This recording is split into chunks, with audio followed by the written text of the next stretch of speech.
Salut tout le monde. Aujourd'hui je voudrais vous parler un petit peu dans cette vidéo de... Attendez, il me faudrait un diplôme. Et que je vous parle assis parce que il faut que je vous parle avec diplomatie.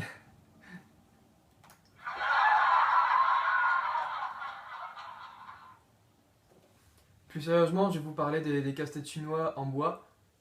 Comment les résoudre, comprendre les mécanismes qu'il y a d'un casse-tête chinois à un autre, qui en vérité sont un peu les mêmes. Je vais vous montrer selon la taille. Le mien en l'occurrence il a 19 pièces, mais ça marche pour ceux de plus de 5 pièces en fait. Il faut qu'il soit en bois.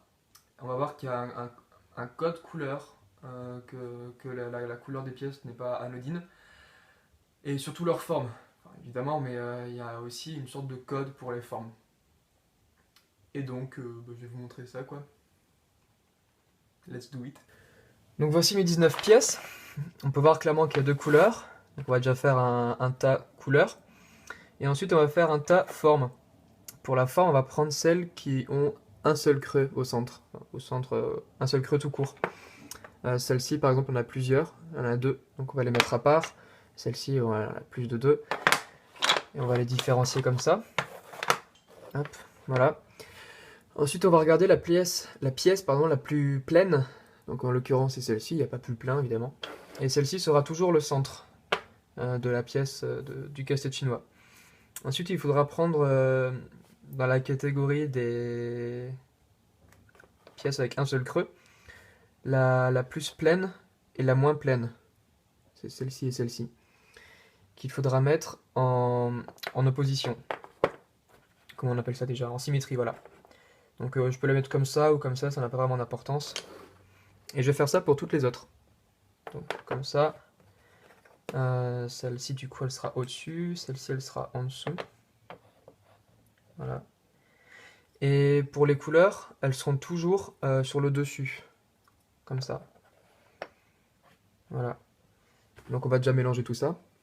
Une fois que ça c'est fait, voilà, on va assembler celles qui sont les plus complexes, celles qui ont le plus de je sais pas comment dire, celles qui ont le plus de creux, comme je les appelle. Elles en ont elles en ont 3, donc on va les laisser là. Elle en a 2, et eux ils en ont 4 aussi. Donc on va prendre celle-là, et on va les assembler aussi. Là, par contre on va les assembler entre eux. C'est ce que je vais te préciser, mais ça a son importance quand même. Donc je vais faire ça tout de suite. Alors voilà. Si je vous le montre pas, c'est parce que je vais laisser un petit peu réfléchir quand même. C'est le but d'un casse-tête chinois, sinon ce serait beaucoup trop facile. Donc une fois qu'on a ces deux blocs, on va prendre les 3 derniers. Là on peut s'apercevoir qu'il y a 3 fois les mêmes et un différent. Donc il y en a forcément un qui va s'emboîter avec eux. C'est toujours comme ça. Donc merde. Donc je vais faire ça. Voilà.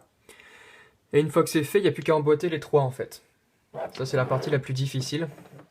Mais vous pouvez vous aider d'une balle de ping-pong qu'il suffit de jeter dessus. Comme ça.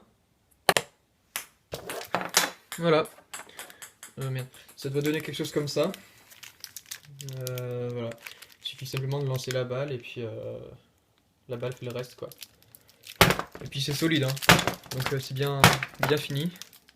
Voilà. It's a funky track.